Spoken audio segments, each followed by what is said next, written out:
boys and girls, and welcome to the concession stand here on the KB Radio Network. I am your host, Kevin Reed, and this is the review of Prime Video's The Boys, Season 4, Episode 6, entitled Dirty Business. And there wasn't a more fitting title for an episode than this one. How are you doing? I'm glad that you all decided to join me for this review of The Boys episode 6.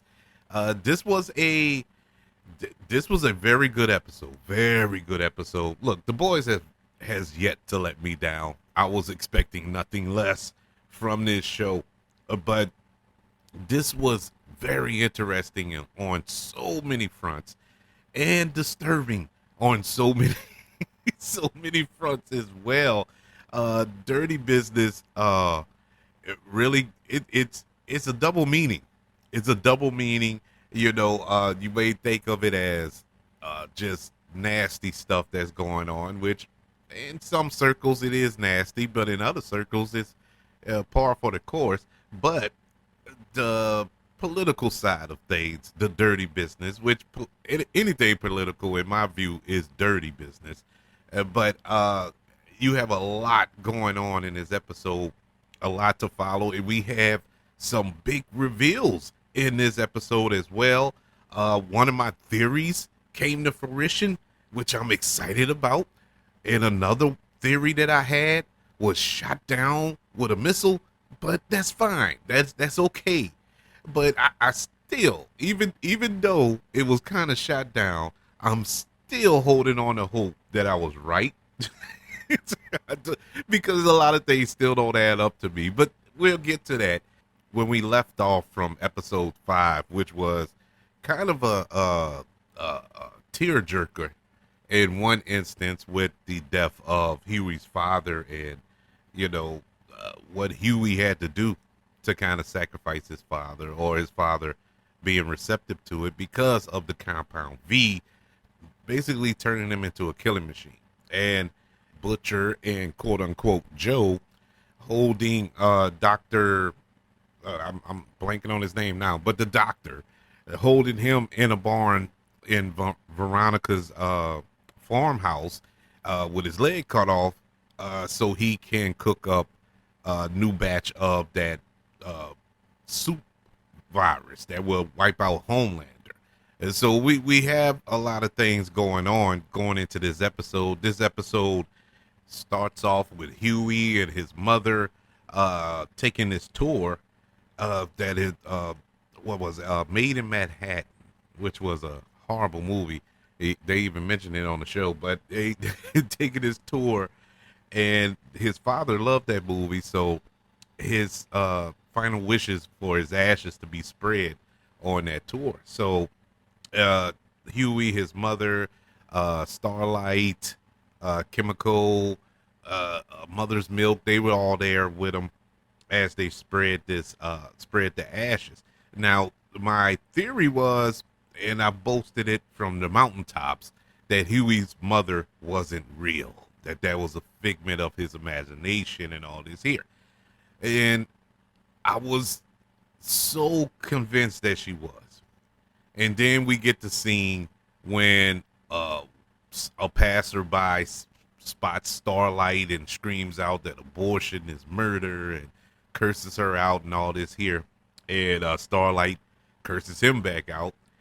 And she apologizes to Huey's mother. She acknowledges her presence. And this is the first time on the show that anybody other than Huey has interacted. Well, Huey's dad did, but I took that as he took the Compound V. That's how he was able to see her. But other than those two, this was the first time somebody acknowledged her. So now I'm like, okay, so she really is there. And so I was hurt. I was a little hurt by that reveal, but nonetheless, we move forward. But touching in on this abortion thing, and abortion comes up again later on in this episode. And, I really admire this show. I really admire this show for not shying away from tough issues. And I mean tough. They're abortion is not the only thing, but this has been a thread throughout this season here with the abortion issue, and we know this is a real life issue that's ongoing, and they don't shy away from it. And I admire them, whether you agree or not. You have to admire it. They're sticking to their guns here, but it's done in a way, and this is why I admire it. It's done in a way where it's not really pressing a certain issue to one side or the other. It's really not, because this is such a complicated thing, and that's always my thoughts with the abortion issue. It's such a complicated thing. It's not a a, a singular issue. These women that do this are affected by it as well. It's not happy go lucky, and the show is doing a good job of showing that, I feel. And so, um, kudos to the boys for that. But we have a lot of things that's going on in this episode. I'm not gonna be descriptive and break down every aspect of the show. We're just gonna touch on some plot points. One in particular, one that hurts me to my core, that affected me to my core. And reason being, in case you don't know, I am a huge Batman fan. I'm a huge Bruce Wayne fan. Has been my favorite comic book character since birth. I love Batman. Even though as I get older, in experiencing the rise of Miles Morales, I'm kind of leaning towards him more now. But Batman has always been my favorite. Love him. Read the comics, watched all the movies, watched all the animated shows. I have currently looking at a Batman poster in my office. I have all this stuff, and I just love Batman. And so The Boys, which is a parody of a lot of our favorite comic book heroes. You have Homelander, who you could say is a parody of Superman. A-Train is a parody of the Flash, and so on and so forth. Well, they have a character on this show, Tek Knight. Tek Knight is pretty much a parody of Batman. And in typical boys fashion, your heroes that you grew up reading in the comics aren't the heroes on this show. This show is they're all evil in some type of way. And Tek Knight is how can I tell? What, one, he's racist. Two, he's oh man, I don't know how to describe him. He's just a freak. He loves to just hump holes. Wherever a hole is, he wants to hump it. Where he goes down into the Tech Cave or the Tek Knight Cave with Huey, who's disguised as Web Weaver, who's a parody of Spider-Man, by the way, who shoots spider webs out of not his butt. He got a different hole, but it's right by his butt. And so he's disguised as him to go into this I don't know, this social club party, this alt-right party, whatever it is. And Tek Knight wants to have relations with him, to have this dominatrix type thing with him. And he gets down into the quote unquote bat cave, for lack of a better term, and it's all these sexual gadgets and chains and cages and all this other stuff. And it's like, man, what is going on? He has a sex dungeon. It's 500 Shades of Grey. It's really crazy what's going on. But Tech Nine, that's the rapper. Tek Knight is he's a billionaire, just like Bruce Wayne is, and he's owning these prisons, these encampments, and that's what the government and Vault is using him for these encampment places. And a funny part, when the boys finally go down, rescue Huey, and they have him locked up. They're trying to torture him, but he's a sycophant, you know, so he likes that. You know, they're stabbing him and all this other stuff, and he's turned on by all that. And so it's like, how do you torture somebody that loves torture, that gets off on being tortured? So they find a way. One of the dudes that he had locked up in there, it breaks out and gets to the computer and shows that he has all his bank accounts records on the computer or whatever. And so they decide to start donating his money, millions of dollars of his money, to these organizations. And they're going down the list, and he's just screaming in pain every time they donate. So when they get to Black Lives Matter, he's like, no, I'll tell you everything. So when he does tell them the information, they still end up sending the money to to Black Lives Matter. I just thought that was funny as all get out. But yeah, man, this was a crazy section of the show. This Tech Nine story. Ultimately, his butler, who is quote unquote his Alfred, a black man, strangles him after he finds out what Tech Nine is doing with his money and you know, building these encampment places to imprison people, basically put people back into slavery, and that's what drove him over the edge enough to murder Tech Knight. So I thought that was a very fitting end to this despicable character. Our other plot point through this show, this episode, I should say, was Sage working with Victoria Newman to become president. You know, that's the whole point of them being at this party. Homelander is there, and A-Train is there, Sage is there, Firecracker is there as well. And the whole point of this little meeting was to invoke the 25th Amendment, whereas Victoria Newman can become the president after Robert Singer is sworn in as president, and further the cause of Vault. So this was a very interesting part of the show because of the political aspects of it all.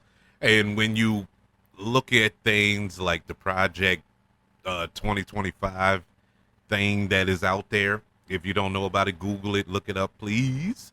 It is a very interesting thing and disturbing thing, to say the least. But that's basically what this is. What they're doing is a coup. They're trying to put together a coup.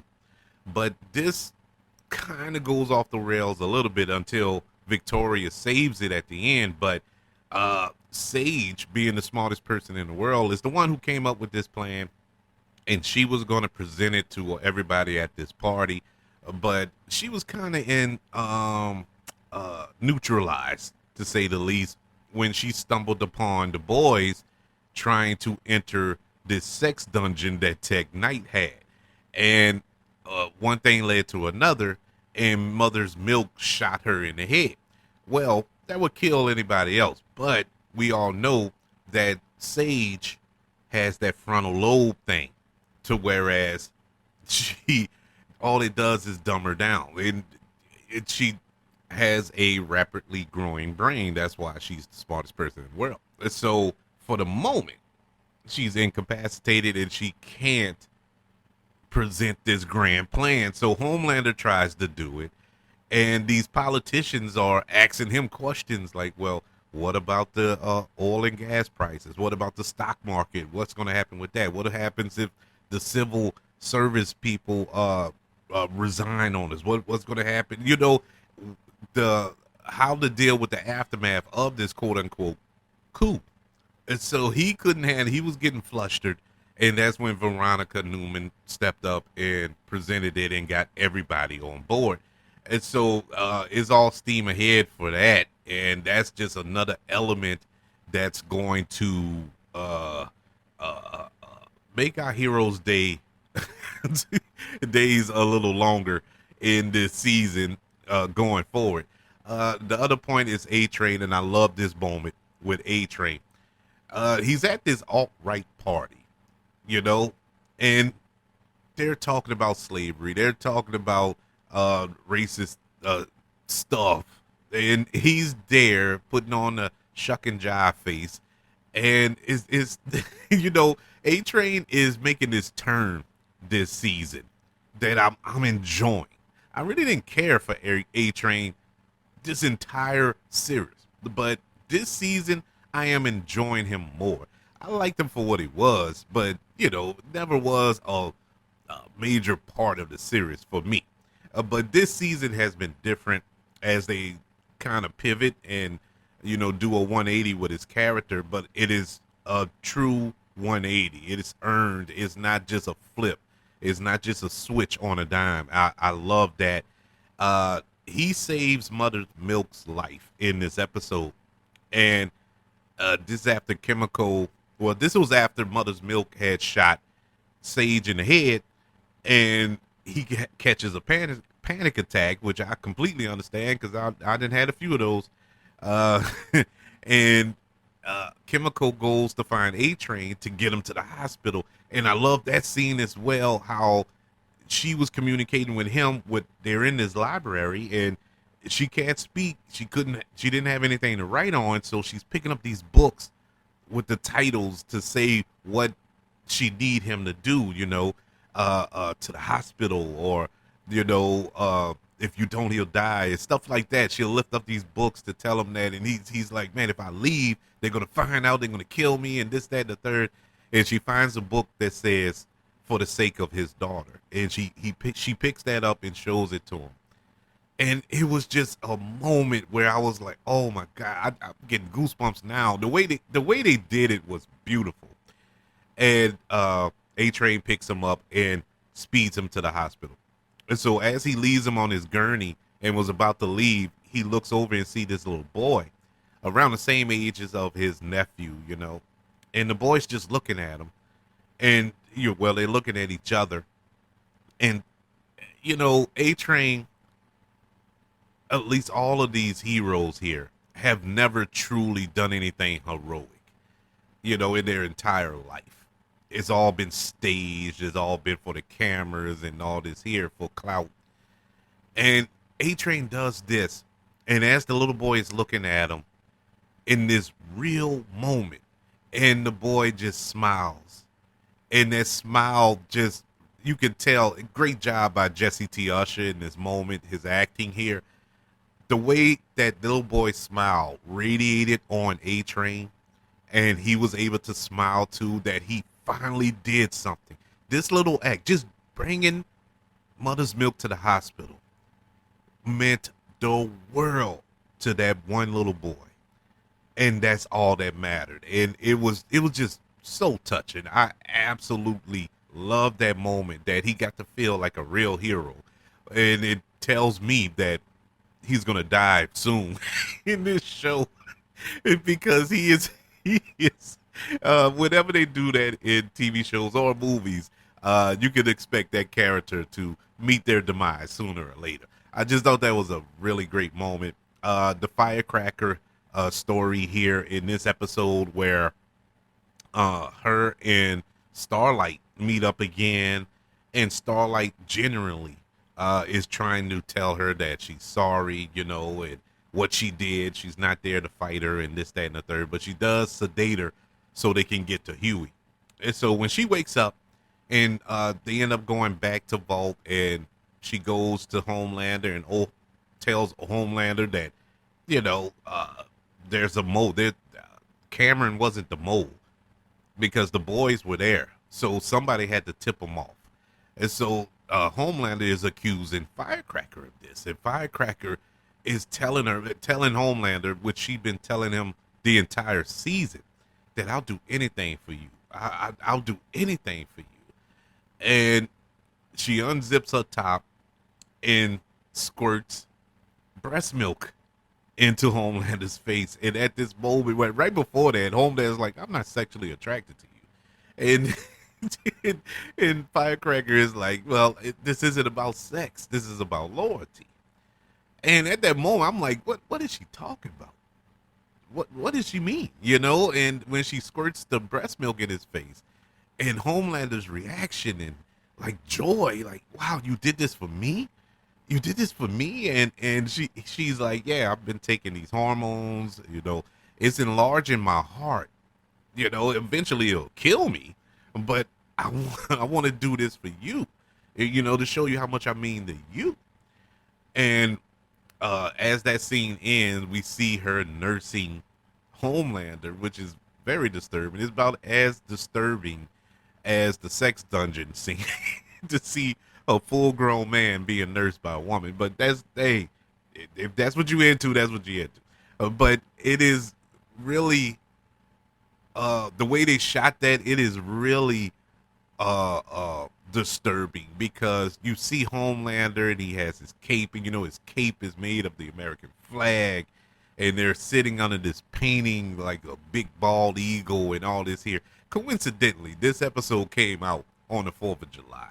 And I'm sitting there watching this, and I'm like, boy, this is so disturbing, yet so accurate if you get the message that they're sending there. I thought that was very, very interesting, and I love where this is heading with these two. We'll see how this plays out moving forward, because this will affect the relationship between Homelander and Sage, and also the relationship between Sage and Firecracker, who they've been butting heads the entire season.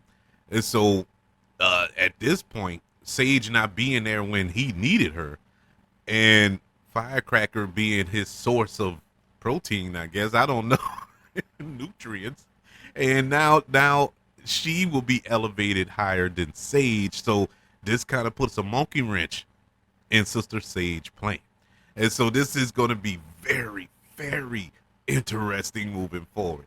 And so our final point of this episode is the Joe and Butcher relationship, the Joe and Butcher story. You have Samir, that's his name, Samir, tied up in this barn with one leg. They're torturing him in a sense, trying to get him to make this compound V virus or whatever it's called. And there's a lot of back and forth. We see that Butcher is having hallucinations with his wife, and she's like the angel on the shoulder. You have the angel on the shoulder, his wife, and the devil on his shoulder, who is Joe, who is played by Jeffrey Dean Morgan, by the way. And you have that dynamic, the tugging of his conscience. And so after a back and forth, he's trying to figure it out. Well, after Shamir tells them that the only way I can make this virus that can strong enough to kill Homelander, it'll have to be airborne. And if it's airborne, it's going to kill everybody that had the compound V. That means all the soups, everybody, including Samir's wife, who is who is Victoria, and who is his daughter. They have together. The one in episode, what was it, 2? That she had the little tentacles come out of her mouth or whatever. But yeah, you it's going to kill everybody that been in contact with the V. And so Joe is telling him, well, that's fine. We get to wipe them all out. Then you have Becca, who is telling him, no, you can't do that. You know, that'll kill Ryan. You know, there's her son and all this here. And what about Chemical and others, you know, that you know. We can't do this and blah, blah, blah. And she's telling him, and all of a sudden, out the blue, Joe yells at her, tells her to shut the F up. And it was just that moment, like, even though I knew, I had kind of predicted that, I still didn't see that coming. The way they revealed it was excellent, was so perfect. Carl Urban's reaction. Look, I know a couple of episodes ago, I was talking about Anthony Starr getting an Emmy for playing Homelander, and he deserves it. But Carl Urban in this moment, in this scene, give him something. Give him something. I don't care if it's a ribbon, pin it on his shirt. I don't care. acknowledge this man. This was probably one of the best performances I've seen from Carl Urban, and he has had multiple awesome performances in his career. But I loved him in this moment when he realizes that he hasn't been talking to nobody real. You know, his wife is dead. His friend is dead that he thought was coming up with these plans. But the real gut punch is when he was talking to Joe, and he's telling Joe, "I don't want to do this. This is not what I want to do." Something to that effect. And Joe is like, "Yeah, you do want to do this because I'm a figment of your imagination, which means this is coming from you. This is out of your head." And so I'm not here making stuff up. This is a part of your consciousness. So deep down, you want to do this. So you need to go ahead and do it. And it also was revealed that Joe was the one that killed the guy in that trailer with the the stretchy guy. Can't think of his name. But he was the one that kind of took over and killed him. So yeah, man, that was such an awesome scene, so perfectly written. God, I love this show. God, I love this show. With 2 episodes remaining in this season, I am so intrigued on how we're going to wrap up this season. There's a lot of questions to be answered for this season, but that doesn't mean that they have to be answered this season, because we know we're getting another season after this, the final season, season 5. So they don't have to wrap up everything this season, but this will be a fun ride for these next 2 weeks. Loved episode 6 of The Boys. Wasn't a action oriented show. Soups doing soups things and all this. It didn't need that. The story is what stood out here, and it was amazing, man. It was amazing. I loved it. In case you couldn't tell, I just wanted to remind you. But I would love to know, how did you think of The Boys episode 6, Dirty Business? Did you like it? Did you think it was kind of slow, or whatever the case may be? I would love to know. I'd love to know your thoughts. Let me know by email, kbradiopodcast@gmail.com. Also, you can let me know on social media. Just search for the KB Radio Network channel on all social media platforms. Don't forget about YouTube, ladies and gentlemen. Subscribe to the KB Radio Network channel and like this video if you don't mind, as well as all platforms of podcasts, whether it's Apple Podcasts, Spotify, iHeartRadio. Leave the 5 stars, leave the reviews, and share this show on your social media platforms. I would greatly appreciate it. Everybody, thank you for joining me for this review of The Boys Season 4, Episode 6, Dirty Business Review.